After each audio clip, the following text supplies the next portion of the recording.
Welcome back to another episode of the Bear Trap on the Boom Bust channel, Bears podcast by a Bears fan. I'm your host Terry, and today doing a week one recap of the 24 season opener against Tennessee Titans. Woo! Okay, I'm gonna keep this short and cute. You know, it's Sunday, it's opening week. We a little lit, but we gonna dive deeper into it as we get into the week. Hopefully, if I got some time to really dive into some stuff, but I'm definitely going to do at least one or two film sessions. So overall, let's just talk big picture. Very, very disappointed with how we played, and definitely lost a little faith, not in the overall goal of the season, but definitely lost a little faith in far as how far we came along during the offseason. Now, the, I guess, quote unquote, bright spot about that is it's not just us. It is every single team across the league.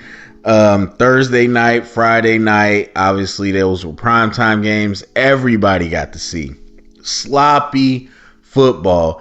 And look, as much, obviously, we talk a lot about people watching sports media and all that stuff. If you watch that stuff, again, as a better Bears fans, we look past that. But they're going to talk about all this stuff because they have to fill time. So you're going to hear everybody talking about must win, who has to win. The Ravens have to beat the Chiefs. And then they spend the next week talking about how it's not that important that they lost. Like, they're going to build it up because they got to fill time. The reality is, the week one, first of all, none of the regular season really matters in terms of the next game in the playoffs. It doesn't tell you, just because I lost to a team doesn't mean I have to lose to the team again. But specifically, week one doesn't tell you anything, and most people can't even remember week one from last year or anything else. So all that to say that, yes, it is disappointing, and I lost a little faith in terms of where we got over the offseason, but that's not unique to us. That's every single team where you just don't practice as much, and training camp is small. And it's funny because you're going to see players frustrated. Obviously, some players might have some good stats, they won't care. But you're going to see players, coaches, everybody frustrated. But this is what you asked for, players. You asked to have less practice. You asked to have less contact, less training camp. And now they're trying to go to 18 games. That's even less preseason. So as much as people say preseason it doesn't matter, let's get rid of these games, blah, blah, blah, practice don't matter, you see the results on the field. And so we definitely were a victim of that, but we're not the only ones. But it was disappointing. You like to feel like, man, because you're not there. You know, as a fan, you're not there. You like to think, man, they're spending so much time, they're getting everything together. But football and any really live sport like that, you got to take the live bullets to really, really see what's up. And that's the thing, as I talk about before in life, individually, with anything, people don't want pressure. They don't want adversity. They don't want to be pushed. And that's the only way you could find out what the issues are. Like I talk about a lot, I'm a assessment, I'm a data person. And that happens to me in my job every single day. People don't actually want to see the issues. They only want to see numbers that validate what they're doing. They don't want to see the numbers that show, hey, we got to get better. Because people don't want to be uncomfortable. And so you get into the off season, and I'm sure it happens in the NFL, hopefully not with us, but I'm telling you, I've seen so many teams on every level where you get coaches that will start handicapping the practice. And I that's one way for me to lose respect for a coach, because, like, let's just say I'm an offensive guru. I think my offense is so great.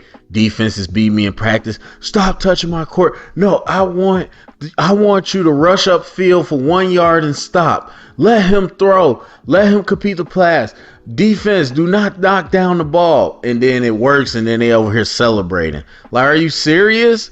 Do you want like the lie to feel comfortable, or do you want the actual truth? So anyway, we get into some live bullets, and now we got tape. We see all the issues that we're working with, and we can fix it. So I'm not super scared about that. But let's talk about this game. So overall, let's start with the offense. That's the talk of everything. I have a few takeaways, and we'll get into the film and we'll see. But these are long-term takeaways, and if you don't want to believe me, that's fine. It's always the year, 2-3 years later where people, oh, you were right. So, but they want to disagree in a moment. But this is what I'm seeing. Caleb, unfortunately, I think Caleb is haunted by his past of USC. I think you can see in the preseason, in practice, and in the beginning of this game, he very much gave an open mind a chance to have faith in everything and the structure around him. But very quickly, once things got ugly a couple times, he reverted back to his old ways. He doesn't trust the O-line.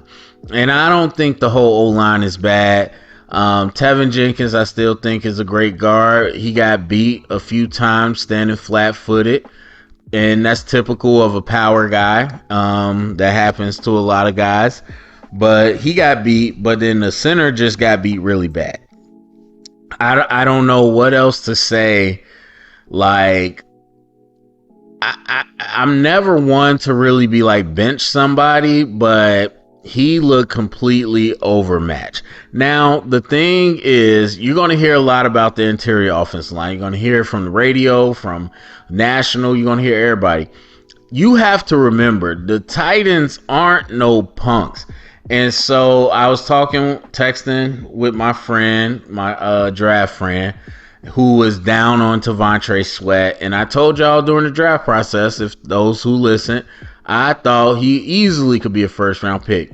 He's starting for the Titans at nose tackle, and they rotate a lot of guys, but he's starting at nose tackle. That is a mammoth of a man who is super athletic, and you saw him disrupt the pocket. Obviously, Jeffrey Simmons, we know what he is. He disrupt the pocket.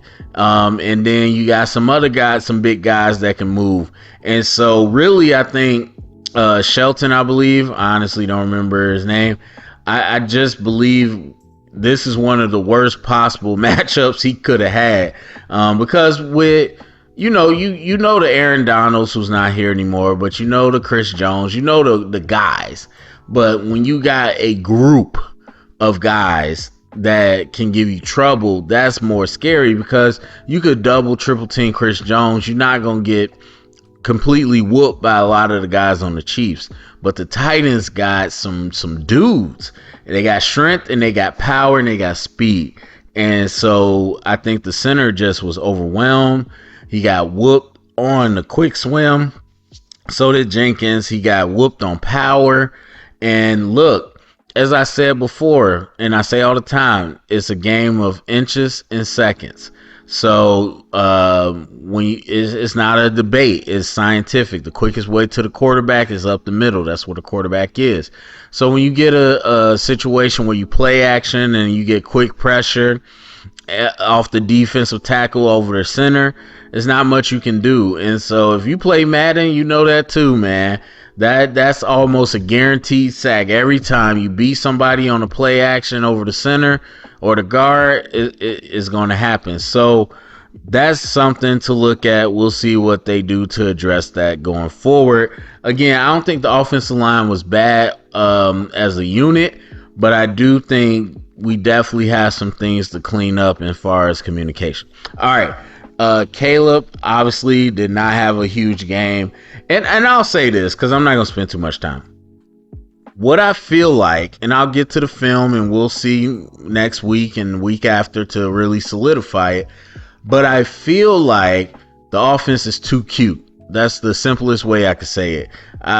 You look at Seattle, not only what they did prior to Waldron, but what he also did, and they're very much a multiple tight end, a very matchup type of offense. And I saw some glimpses of that, but what I felt like is we were trying to do too much. I like what we did with personnel, but that's the thing. As a casual fan, you might feel like, oh, they have this, 25th dimension level chess going on. It's not really that. It's, as they say, it's window dressing, especially when you got good personnel. So what I mean by that, you got Komet, you got Everett, you got Velus Jones, you got Swift, you got guys that can do multiple things. So if I come out in one formation and we hurry up to the line and then we got a whole nother formation, but it's the same guys, because Everett can line up in the slot. He can line up wide. He can line up in line. We can go 2 tight ends. We can spread both those tight ends out. We can have 2 running backs. We can spread this running back out and put this running back at receiver, or put this one in the backfield. That I like how we use personnel, but you use all that as window dressing to set up simple plays. You use that, you do all these different things, and all you do is run inside zone to the left. You do all these different things, and all you do is run a smash route. Like, that's what high level offensive football is. People think it's all this crazy stuff, and sometimes you do get that with the 49ers or Chiefs, but a lot of times it's window dressing to simple plays. And I just thought we were trying to be too cute. I thought we were trying to do too much. I thought the volume of the offense was too much. And so I feel like that's a product of having Caleb Williams in the pressure. That's not to say that obviously Caleb is an issue, but I do think the pressure has gotten to everybody. I think the pressure has gotten to every level. And to be honest with you, whether I said it or not, I felt like that in Hard Knocks, and not to go overboard, but I just felt like it's a product of the position, the times we live in, the money they make. But I felt like they were bending over backwards to really hold Caleb's hand. And I'm not talking about building a roster around him. I'm just talking about the way they interact with him, how often they interact with him, the way they explain things. It's almost like they're a bunch of servants to Caleb Williams. And I'm not blaming him, not even necessarily saying that's bad.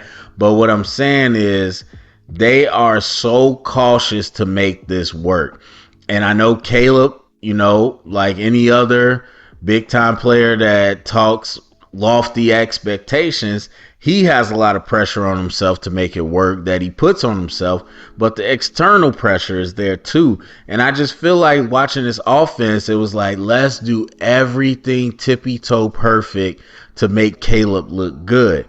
And it's not about making Caleb look good. Yes, you want to put him in a situation for him to succeed, but it's not about making him look good, making him feel good and all that stuff. It's about running your offense. And I just feel like the offensive line, like we said, there's one new starter. The running backs, you add Swift, who some people say is an upgrade. I'm not super high on him, but say he's an upgrade. You still got the running backs from last year.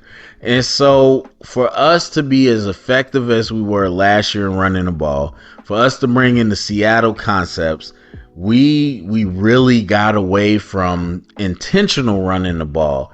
I mean, not just looking at numbers, how many yards, how many attempts, but the way we set up the run. And again, I thought it was too cute. We're trying to give RPO looks. We're trying to give perimeter looks while running. We're trying to do fake this and fake that. And that's fine to have a little window dressing, but there's times where I feel like you really just need to buckle up and run the ball. Not necessarily downhill, but you got to run the ball. And I just felt like the rhythm of the play calling was like, it was so predictable. It was like what everybody expected. They're going to run the ball, get a positive gain, and they're going to immediately play action or RPO. And that's really what we did. And then that's until the end of the game where it was like, okay, let's shut this down completely and run the ball, because now we're scared to pass the ball because we don't trust the offensive line. And that's just what I see from the offense. I number one, I do think the timing is going to get better, and it obviously needs to get better, but it's a whole new group. That's what happens. But bigger than that, I hope that everybody gets off of this, hey, we might get fired, let's make Caleb work, and just play football. You know what I mean? It's a difference between going out there and playing to win and not trying to lose. Like, we're not trying to go out there and do the motions. We're actually playing football. And you gotta, at some point, I ain't saying go buck wild, but you gotta let the reins loose a little bit. And so that's what I feel like for the offense overall. Caleb himself, as I mentioned, I think a lot of that pressure is there. The physical tools, there's nothing different that we didn't know. But yes, mentally, like I said, just for me, in this early review, I think he quickly stopped trusting the O-line and went back to USC days and said, hey, I got to make this work. The offensive line is about to give up quick pressure. And as I say all the time, extending the play, scrambling, all that's fine, but you cut half the field off. You cut your options off. And especially when you do it early. And I'm not going to lie, I'm not trying to scare us, but I saw this with Trubisky, saw it with Fields. And Caleb has more talent than both of them, but I just hope that we can kind of get that under control. Defensively, obviously, they won the game for us. Defense, special teams, they saved us some big plays, but honestly, I think most of that was Levis. I think Levis really, as much as he did some good things, he just had some slightly bad things, and I thought the broadcast coverage did a good job. He slightly was too loose in the pocket. That put the angles off where he could get pressured, where he got that sack for the fumble, which, led to a turnover. Things like that. Obviously, throwing the ball late and getting picked off for a pick six. He gave us the game. He did a lot of good stuff, but he gave us the game. The defense isn't bad, but what I do think is that we're a little overconfident. We're a little overconfident to the point, and it sounds literally like I said last year, we were flowing and flying so fast, which is good. It's, as I said last year, it's better to rein it back than have to turn it on. So we were flowing so fast to everything, they just started misdirecting us. It reminds me of the 49ers versus the Lions in the NFC Championship. I brought that up. And then it reminds me of the Packers against us last year, where it was like, we are going to test your discipline.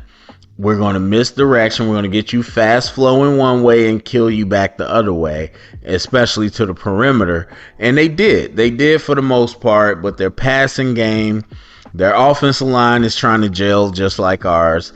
The passing game, Levis and his decisions made enough mistakes where we could get back into it, but they definitely cut us up with a little bit of that. And just like last year, I think we will settle down. We'll see it. It's the first game where you are really hyped to be and show who you are. And I mean, look, at the end of the day, if you're going to tell me this is a sloppy day from the defense, that's better than most defenses' sloppy days. So obviously we got the group that'll probably get it together. So that's what I'm looking at overall, man. I'm not trying to spend too much time. It was a rough game. I will say, obviously, the Packers lost Jordan Love, and you know me, I was already putting us in the playoffs. I'm not a person that's like, oh, now the Bears have a chance. That's not me. The Packers, whether they were healthy or not, I felt like we still had a chance to get in the playoffs. But Jordan Love being hurt, that gives a bigger emphasis on what we can do position-wise. Obviously, we got the win. And so I do have, like I said, I do have less faith just because I see that we are not as far as long into the transition as I was thinking. But at the same time, I'm not, abandoning the ship or anything like that. So I'm sure there's so much more to talk about and all that. Let me know what you think. Go to the comment section. Get the conversation started. Share it around. Thumbs up, subscribe, and remember, stay up and bear down.